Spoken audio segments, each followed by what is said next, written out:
Everybody dies, don't they? Everybody come back, don't they? Isn't that so?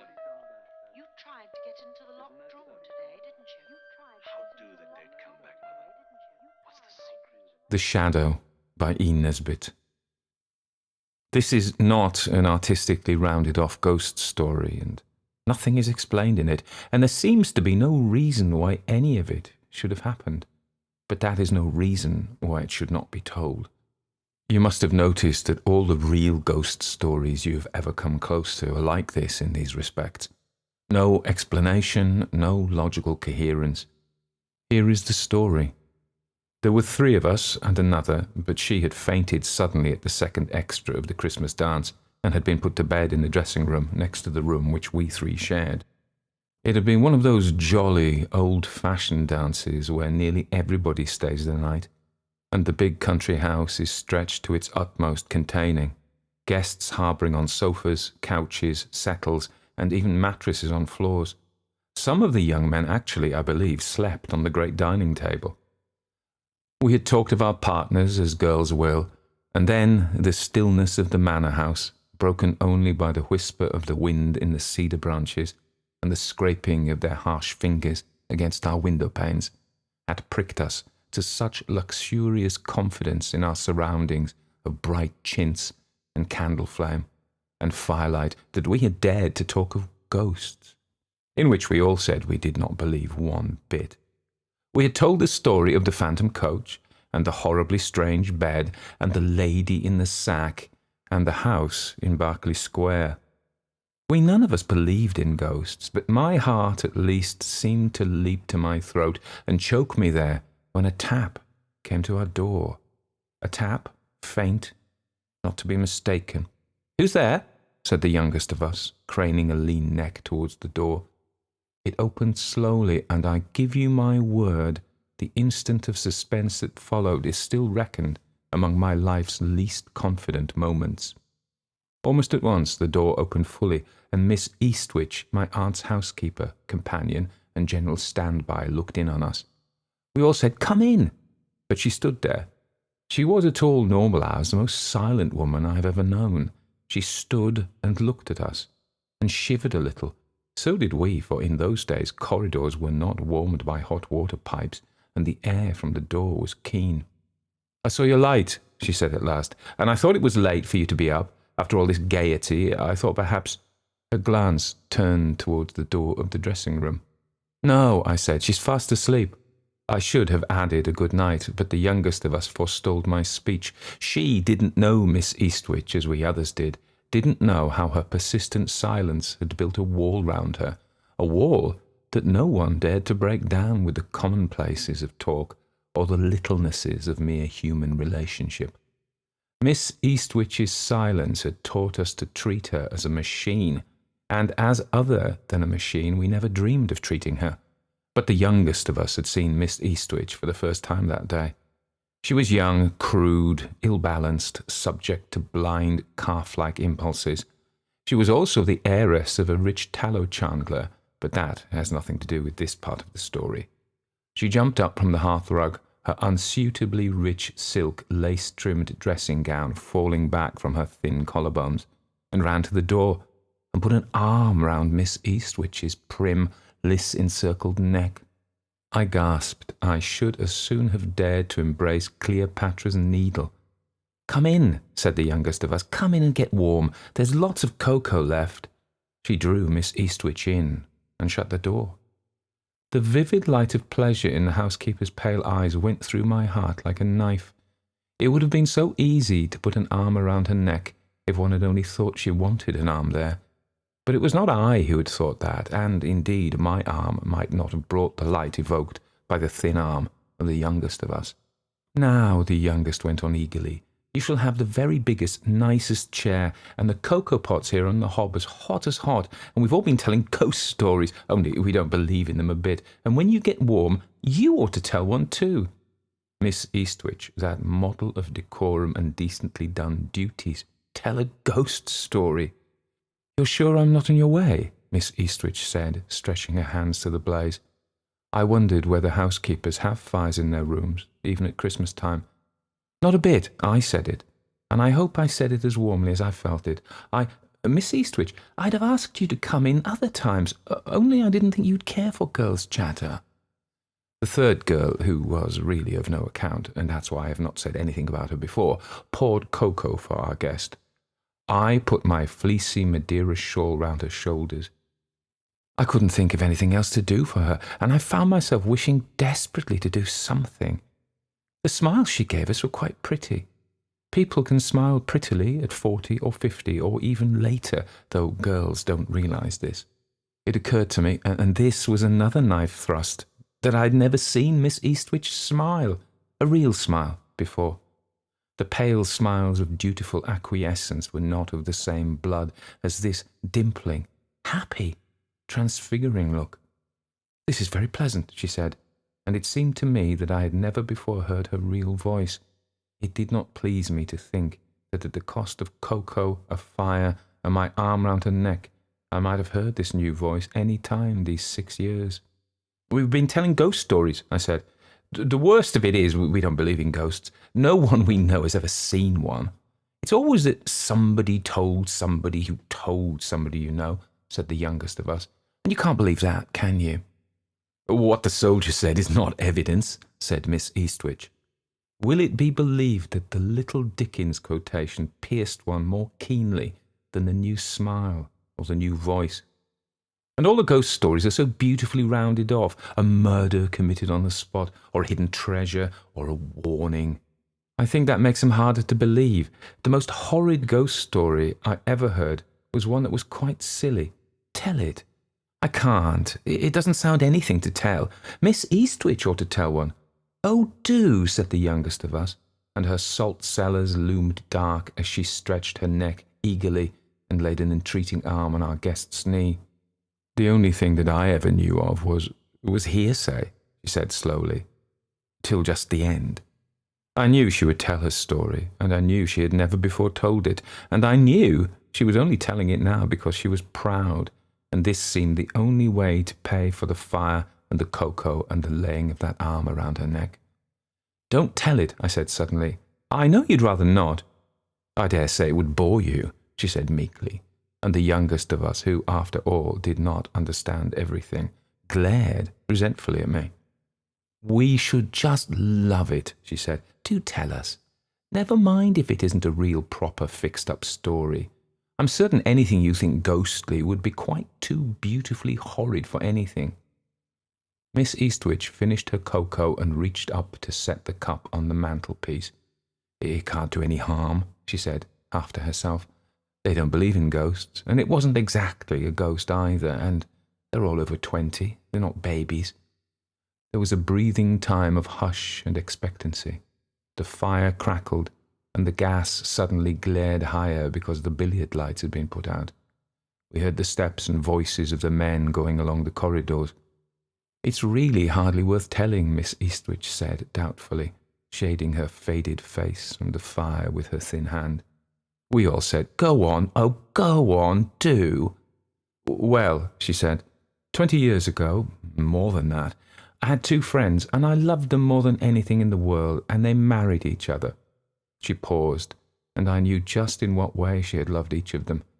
The youngest of us said, "How awfully nice for you. Do go on." She patted the youngest's shoulder, and I was glad that I had understood and that the youngest of all hadn't. She went on. "Well, after they were married, I didn't see much of them for a year or 2, and then he wrote and asked me to come and stay because his wife was ill, and I should cheer her up, and cheer him up as well, for it was a gloomy house, and he himself was growing gloomy too." I knew as she spoke that she had every line of that letter by heart. "Well, I went. The address was in Lee, near London. In those days there were streets and streets of new villa houses growing up round old brick mansions standing in their own grounds, with red walls round, you know, and a sort of flavour of coaching days, and post-chaise and Blackheath highwaymen about them. He had said the house was gloomy, and it was called The Firs, and I imagined my cab going through a dark winding shrubbery and drawing up in front of one of these sedate old square houses. Instead, we drew up in front of a large smart villa with iron railings, gay encaustic tiles leading from the iron gate to the stained glass panelled door, and for shrubbery, only a few stunted cypresses and acubas in the tiny front garden. But inside it was all warm and welcoming. He met me at the door. She was gazing into the fire, and I knew that she had forgotten us. But the youngest girl of all still thought it was to us she was telling her story. "He met me at the door," she said again, "and thanked me for coming and asked me to forgive the past." "What past?" said that high priestess of the inapropos, the youngest of all. "Oh, I suppose he meant because they hadn't invited me before, or something," said Miss Eastwich worriedly. "But it's a very dull story, I find, after all, and—" "Do go on," I said. Then I kicked the youngest of us, and got up to rearrange Miss Eastwich's shawl, and said in blatant dumb show over the shawled shoulder, "Shut up, you little idiot." After another silence, the housekeeper's new voice went on. "They were very glad to see me, and I was very glad to be there. You girls now have such troops of friends, but these two were all I had ever had. Mabel wasn't exactly ill, only weak and excitable. I thought he seemed more ill than she did. She went to bed early, and before she went she asked me to keep him company through his last pipe. So we went into the dining room and sat in the 2 armchairs with green leather, I remember. There were bronze groups of horses and a black marble clock on the mantelpiece, all wedding presents. He poured out some whisky for himself, but he hardly touched it. He sat looking into the fire. At last I said, "What's wrong? Mabel looks as well as you could expect." He said, "Yes, but I don't know from one day to another that she won't begin to notice something wrong. That's why I wanted you to come. You were always so sensible and strong-minded, and Mabel's like a little bird on a flower." I said, "Yes, of course," and waited for him to go on. I thought he must be in debt or in trouble of some sort, so I just waited. Presently he said, "Margaret, this is a very peculiar house." He always called me Margaret, you see. We've been such old friends. I told him I thought the house was very pretty and fresh and homelike, only a little too new, but that fault would mend with time. He said, "It is new. That's just it. We're the first people who've ever lived in it. If it were an old house, Margaret, I should think it was haunted." I asked if he had seen anything. "No," he said, "not yet." "Heard then?" said I. "No, not heard either," he said, "but there's a sort of feeling. I can't describe it. I've seen nothing and I've heard nothing, but I've been so near to seeing and hearing. Just near, that's all. And something follows me about. Only when I turn round there's never anything, only my shadow, and I always feel that I shall see the thing next minute, but I never do. Not quite. It's always just not visible." I thought he'd been working rather hard and tried to cheer him up by making light of all of this. "It was just nerves," I said. Then he said he had thought I could help him, and did I think anyone he had wronged could have laid a curse on him? And did I believe in curses? I said I didn't. And the only person anyone could have said he had wronged forgave him freely. I knew, if there was anything to forgive. So I told him this too. It was I, not the youngest of us, who knew the name of that person, wronged and forgiving.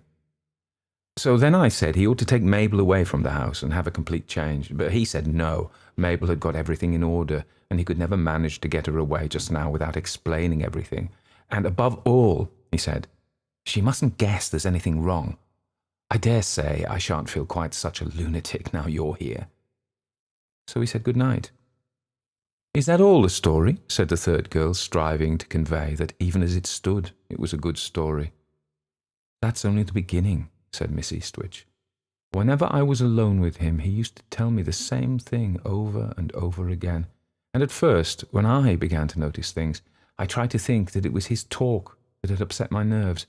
The odd thing was that it wasn't only at night, but in broad daylight, and particularly on the stairs and passages. On the staircase, the feeling used to be so awful that I've had to bite my lips till they bled to keep myself from running upstairs at full speed. Only I knew if I did I should go mad at the top. There was always something behind me. exactly as he had said, something that one could just not see, and a sound that one could just not hear. There was a long corridor at the top of the house. I've sometimes almost seen something. You know how one sees things without looking, but if I turned round, it seemed as if the thing dropped and melted into my shadow. There was a little window at the end of the corridor. Downstairs there was another corridor, something like it, with a cupboard at one end and the kitchen at the other. One night I went down into the kitchen to heat some milk for Mabel. The servants had gone to bed. As I stood by the fire waiting for the milk to boil, I glanced through the open door and along the passage. I never could keep my eyes on what I was doing in that house. The cupboard door was partly open. They used to keep empty boxes and things in it. And as I looked, I knew that now it was not going to be almost any more. Yet I said, "Mabel?" Not because I thought it could be Mabel, who was crouching down there, half in and half out of the cupboard. The thing was grey at first, and then it was black. And when I whispered, "Mabel," it seemed to sink down till it lay like a pool of ink on the floor, and then its edges drew in, and it seemed to flow, like ink when you tilt up the paper you've spilt it on, and it flowed into the cupboard till it was all gathered into the shadow there. I saw it go quite plainly. The gas was full on in the kitchen. I screamed aloud, but even then I'm thankful to say I had enough sense to upset the boiling milk so that when he came downstairs 3 steps at a time, I had the excuse for my scream of a scalded hand. The explanation satisfied Mabel, but next night he said, "Why didn't you tell me?" It was that cupboard. All the horror of the house comes out of that. Tell me, have you seen anything yet? Or is it only the nearly seeing and nearly hearing still? I said, "You must tell me first what you've seen." He told me, and his eyes wandered as he spoke to the shadows by the curtains, and I turned up all 3 gaslights and lit the candles on the mantelpiece. Then we looked at each other and said we were both mad, and thanked God that Mabel at least was sane, for what he had seen was what I had seen. After that, I hated to be alone with a shadow, because at any moment I might see something that would crouch and sink and lie like a black pool, and then slowly draw itself into the shadow that was nearest. Often that shadow was my own.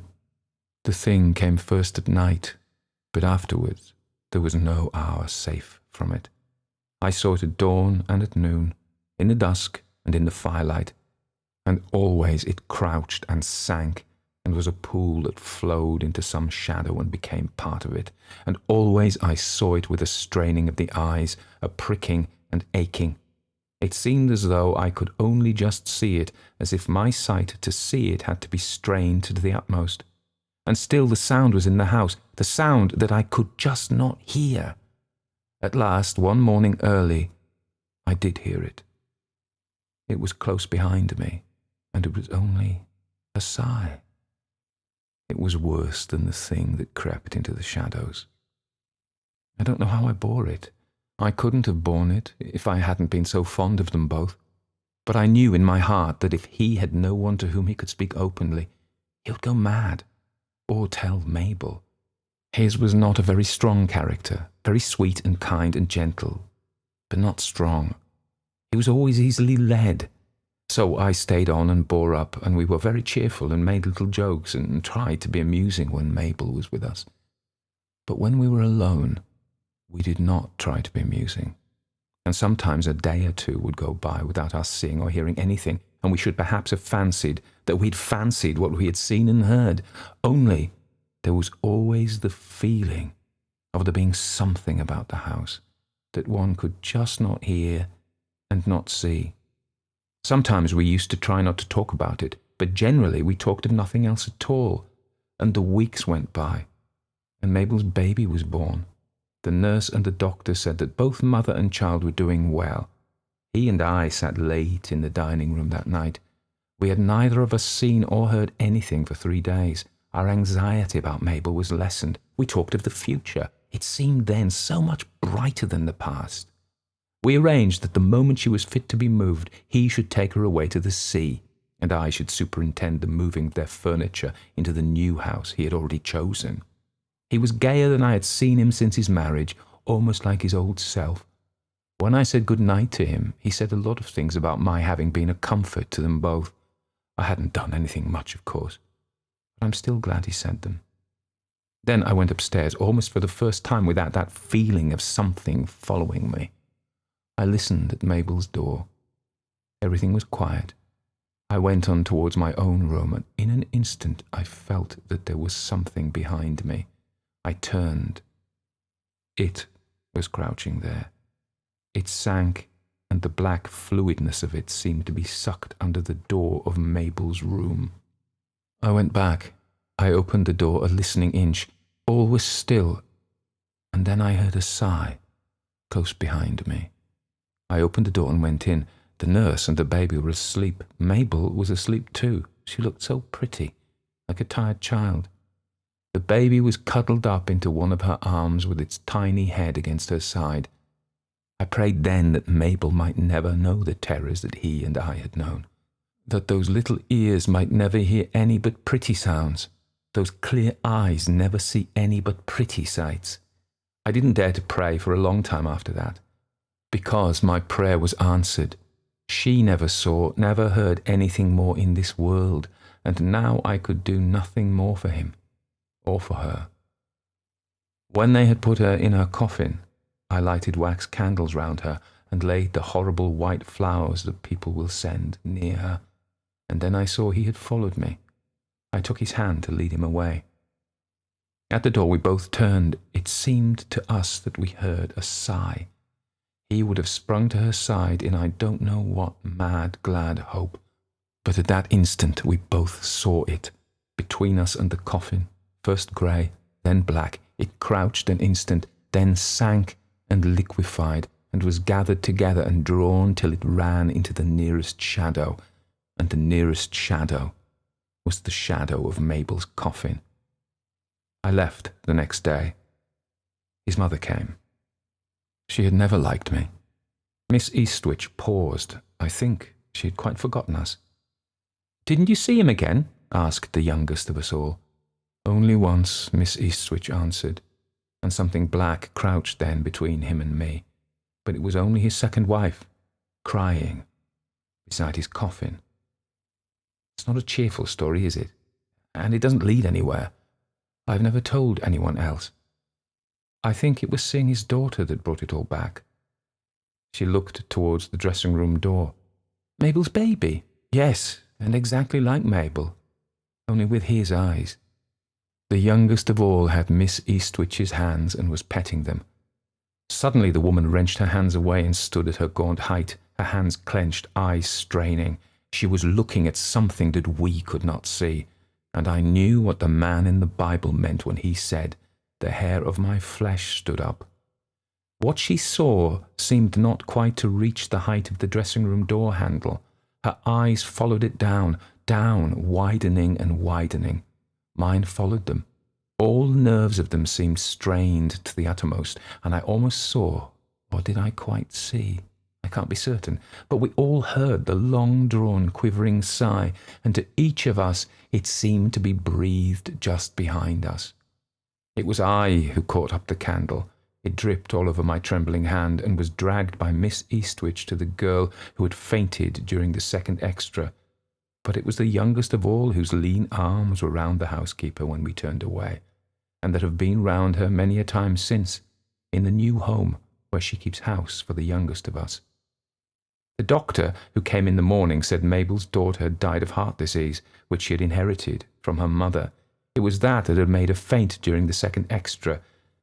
But I have sometimes wondered whether she may not have inherited something from her father. I have never been able to forget the look on her dead face. If you like that story, consider supporting me as a patron. That way you help me make more stories for you and get access to a patrons-only library of stories. Lots more hours for you to listen to. So that was The Shadow by Edith Nesbit, also published as Portent of the Shadow in 1905, same book. And you can get a copy of the actual facsimile of the 1905 with an illustration by, I'll tell you who was the illustrator, by A. Michael. It's quite hard to read. So what I found was my old friend, I don't think he's a friend of mine actually, because we don't know each other, but M. Grant Kellermeyer, I'm guessing, who has oldstyletales.com, and he publishes, he's an illustrator, and he does new editions of classic stories, and he gives critical appraisals of them. So basically, he posted this in June 2019, and he republished the story, so it was much easier to read with one of his own illustrations. So I'll have a look at his stuff. I think it's definitely right. And his footnotes. Now, I don't completely agree with all of his footnotes, so I'm going to maybe use those. I'll maybe refer to those at the end. But first of all, I'm going to say something of my own. So Edith Nesbit getting her. We've read stories of hers before, particularly one, in fact, Man-Sized in Marble. So she was born in 1858 in Surrey, in Kennington, South London. Probably, I don't know how rural it would be then. It's fairly into the city. So, and then she died aged only 65 in New Romney in Kent. So her father was an agricultural chemist, John Collis Nesbit, who died before she was 4 years old. And she had a sister who was ill, and that meant the family travelled for some years. And if you could afford to do this, families would. It was a great thing to travel. You see loads of people and authors and their families from this period moving around in search of better air. I don't know if it is related to the theory of the miasma, because they actually believed that it was the bad air that caused a lot of illnesses. And of course, in the Industrial Revolution, in certain places, there would be an awful lot of bad air. But anyway, they travelled, according to the wiki, they lived variously in Brighton, Buckinghamshire, France, Dieppe, Rouen, Paris, Tours, Poitiers, Angoulême, Bordeaux, Arcachon, Pau, Bagnères de Bigorre, and Dinan, Brittany, Spain and Germany. It doesn't say where in Spain and Germany. The sister got engaged in 1871 to the poet Philip Bourke Marston, but died later that year of tuberculosis. My great aunt Madge died of tuberculosis, after whom she was Margaret, known as Madge, after whom my mother was named. So there we are. I don't know why I said that. So, of course, Edith Nesbit is a massively famous and prolific writer, particularly for children. The story, The Treasure Seekers, The Railway Children, that bit in the film, not the new one, but the old one in the 70s with the young Jenny Agutter in, who, I could tell you some stories about Jenny Agutter. When I was a teenager, of course, she did that movie Walkabout, and she famously appeared naked when I was about 15 or so, and everybody at school wanted to watch it. So we all went home to watch it. Anyway, but that is completely by the by. Get back to Edith Nesbit, never mind about Jenny Agutter, who's very good. But isn't she great? That line, the story, oh daddy, oh my daddy, still breaks your heart, doesn't it? They'll never get away from that. She wrote The Five Children in It, and that was one of my absolutely favourite novels when I was young. And it says she has been cited as a creator of modern children's fantasy. Her innovation has placed realistic contemporary children in real-world settings with magical objects, and so they say she's influenced J.K. Rowling, C.S. Lewis, who, in his Narnia series particularly, he mentions the Bastable children in Magician's Nephew. The Bastables were created as a family by Nesbit in the story of The Treasure Seekers. So C.S. Lewis mentions the Bastables. Michael Moorcock, another of my great 1970s heroes, wrote a series of steampunk novels around the Oswald Bastable of The Treasure Seekers. So, and the Samiad trilogy, 4 children in it. Did I say 5 children in it? There maybe was another child. I'm probably going to say, I know some academics listen to this, and I think they probably agree with me that, you know, how you make your career, it seems to me, as an academic, is somebody says something and everybody agrees with that and everything, that's great. And then somebody else comes along a few years later and goes, oh, I'll tell you what, I'm going to disagree with that and I'm going to rip it apart. So I see, and this isn't an academic, it's a lady called Jessica Winter in New Yorker wrote that Nesbit's books are blighted by racist and colonialist language and anti-Semitic tropes, you know, and you know, and she didn't mention sexism, but of course she has. I mean, Nesbit was a woman, you know, and she has the Railway Children. They say girls are just as clever as boys, but don't you forget it. Okay, But I mean, I keep coming back to this. If you pick up a piece of Japanese, say there are Japanese stories from the time of the first contact with Europeans, they say some very unpleasant things about the Europeans, and I don't know. I guess it was the way of these things. And some early Arabic from the Middle Ages, when the Arabs were very highly civilized and the Europeans were definitely inferior in terms of progress and civilization, whichever you want to talk about progress, whatever that means. They aren't necessarily very pleasant in their descriptions of Europeans. And it's just a thing of its time. So it would be extraordinary if she was a 2022 liberal academic, very up on intersectional philosophy, She's just not going to be that. So I want to say, just get back in your box.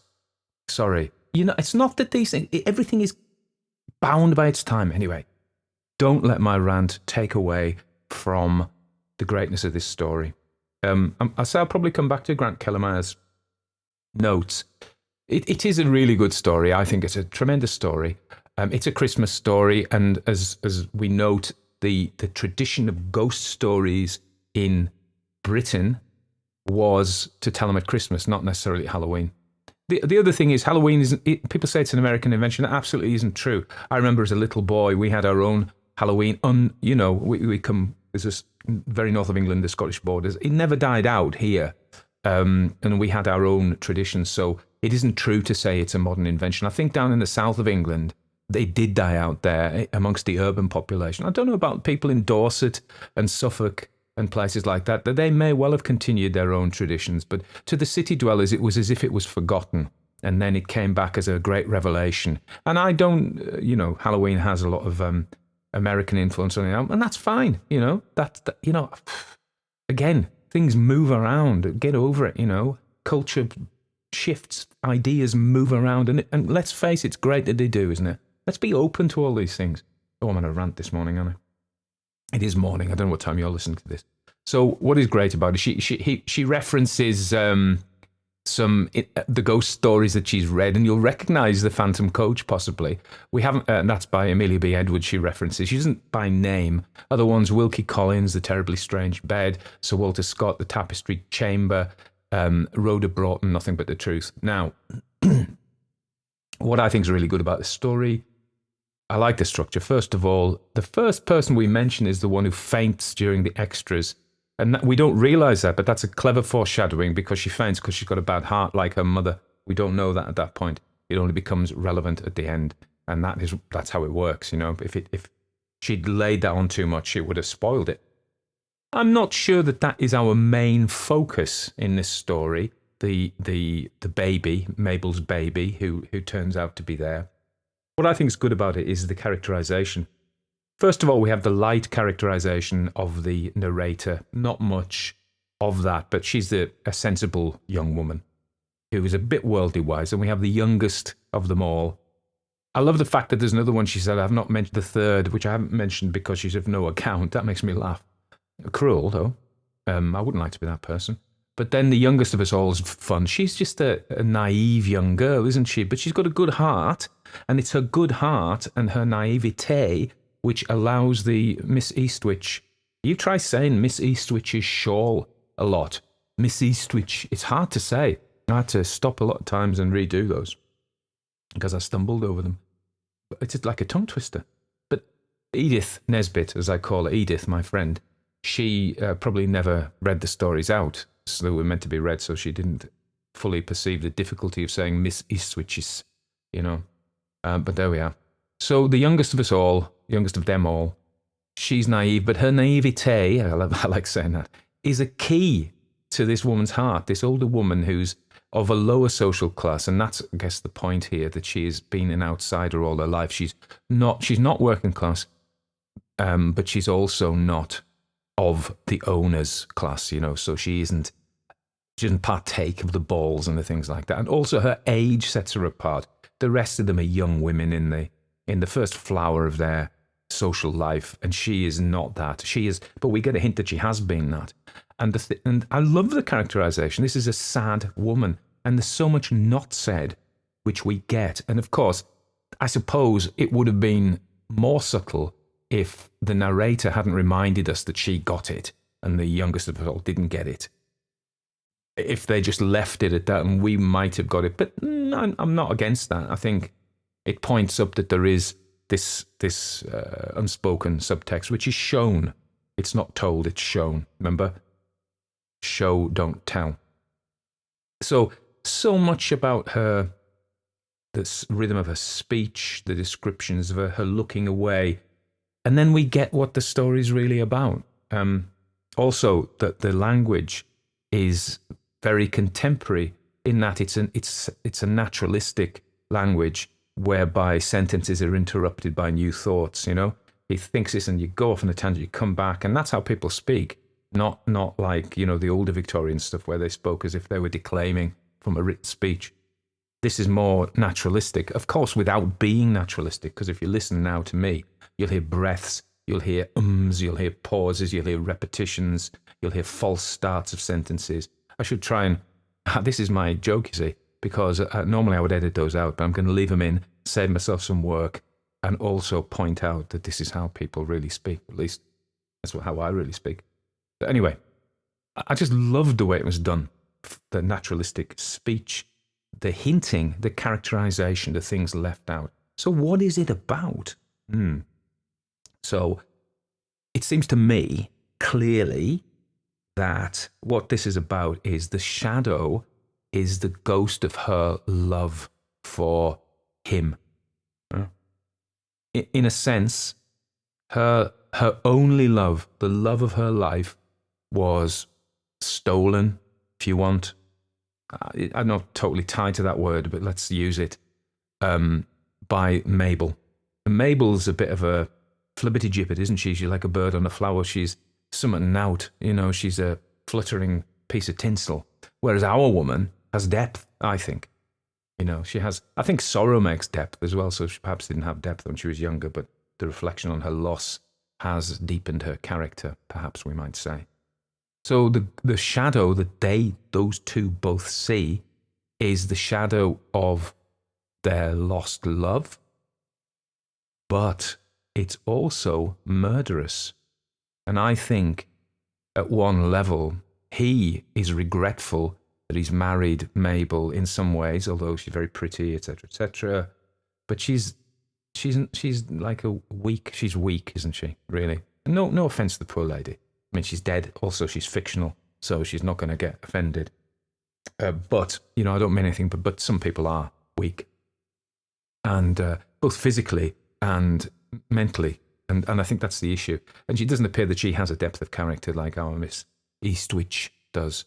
So, and she's Miss, of course, which emphasizes the whole thing, the whole thing. So it is the ghost of their love for each other, which was killed, and which is wanting revenge and is murderous, and it achieves its revenge. And so almost unconsciously, you know, again, so I don't know if Edith Nesbit was up on psychoanalytical theory, but I mean, the psychoanalytical theorists would say it doesn't matter if you're up on it, it's real. It's like you might not be up on toes, but they're still there, or you might not be up on rain, but it still falls, whether you know anything about it or not. And they would say that the unconscious works whether you believe it or not. So, and Nesbit's unconscious, and perhaps she is, I don't know enough of her story to say, is this actually a reflection of her own preoccupations? Maybe there was somebody that she loved and lost. I don't know.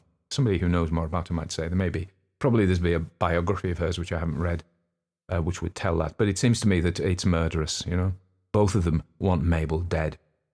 But of course, a double failure is, so say our Miss Eastwich wants Mabel dead in the unspoken hope that he may turn to her. He might want Mabel dead because he wants another chance with somebody else, not Miss Eastwich. And Miss Eastwich to him is merely a convenience, you know. She's somebody that's useful for his comfort and to comfort his wife. But he doesn't actually entertain any fancies towards her. And that, again, I think this is a subtlety, isn't it? It would have been easy to write as if they were, you know, they both were desperately in love with each other, regretted the mistake, that he had made in choosing Mabel and wanted to make it all right. But I think the subtlety is that that doesn't seem to be the case, because Mabel dies and he doesn't choose Miss Eastwich. Miss Eastwich is once again othered and sent to the outer darkness. There is a little bit of hope in that she ends up the youngest, who in her naivety and kindness offers a new hope to Miss Eastwich for the rest of her life, that she can have some happiness and some mutually respecting and affectionate relationships, which she hasn't got anywhere else. She certainly didn't get it in her role, and Nesbit lets us know this, in her role as housekeeper in that house. She was an outsider. They kind of didn't, they saw her shell and thought that this was what she wanted, not to be invited into the warmth. And in her open, I can't come with naivety, but I'm going to, immaturity, whatever, the youngest allows her in and breaks it, and allows the older woman's heart to flower a little bit again. So she does, it isn't a totally desperately awful, bad story. Is there any more to say? Yeah, and the fact that he marries his second wife, and the only time, just like the salt in the wound, the only time she ever saw him again, he was a shadow. No, there was a shadow between them. Again, a shadow. It's the same kind of shadow, isn't it?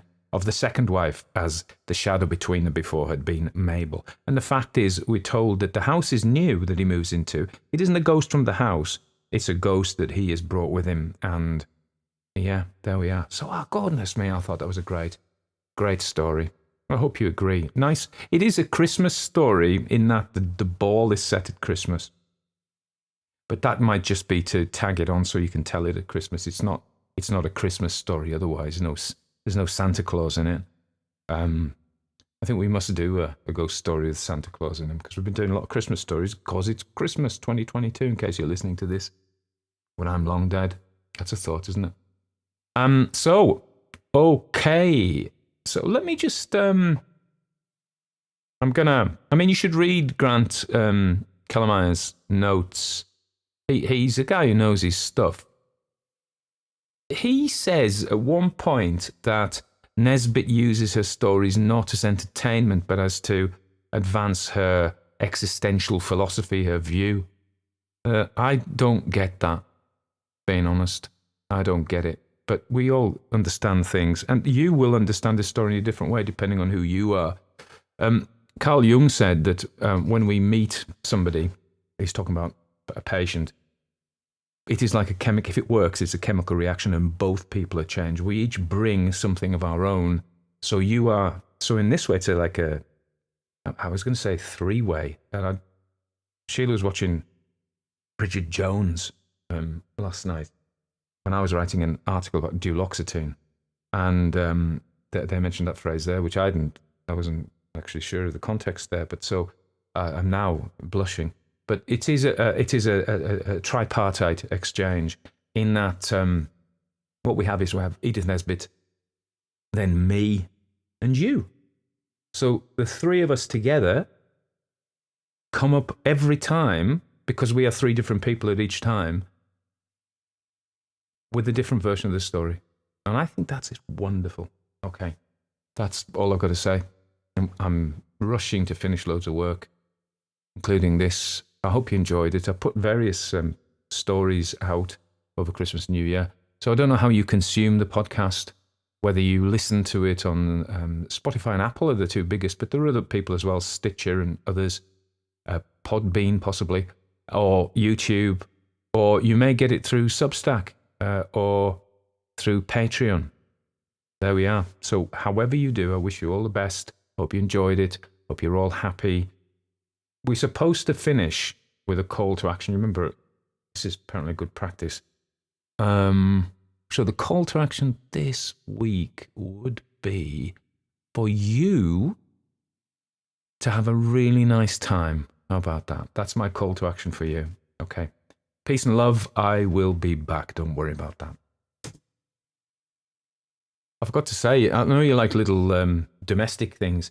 So basically, it's been very cold. We've had about 10 degrees of cold for us, unusual in December, below zero, freezing, that is to say, below 0 centigrade. Up down to about -7, -8. It's actually thawed today. It still feels cold bone. It's wet cold now. Anyway, I felt sorry for the birds, so I got some bird food and put some bird feeders up in our backyard. Now, I know in the USA, and possibly in Canada, a yard is a garden. This is not a yard. To me, is a paved or stone based area. So a backyard would tend not to have grass there. So ours doesn't, and it's only small. And the birds wouldn't come in, and I'm like, why are they not coming in? Well, you know where there's cats live us. There's two. There's a Siamese lives next door on the right hand side. He doesn't come out, or she. Very pretty. Sits in a window. There are two other cats about 3 down. They come out sometimes. And then my faves are Tiger Stripe and Lucifer Sam, who's a black cat, who are stalking around. So I wondered if the birds wouldn't come because the cats could leap on them from the walls. So they weren't eating any of this food, and it was freezing cold. So I got some suet balls and some seed, and then some sunflower seeds. And there's a tree. There's some open ground between us and the river, and there's scrubby ground and there's trees. So I went and put them in the tree, partly because Sheila can look out her window. I can't see them from here, but Sheila can look out her window when she's doing her various treatments for people, or not probably, because she should be concentrating on the client, and look out and see the birdie-wees in the trees. So, but they really ate loads of it really quickly. So I'm pleased. I hope they're all happy. I hope you're all happy. See, I'm full of the joys of the season.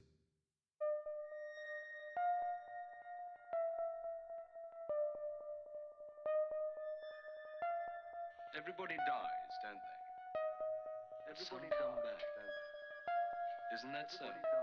You tried to get into the locked drawer today, didn't you? How do the dead come back, Mother? What's the secret?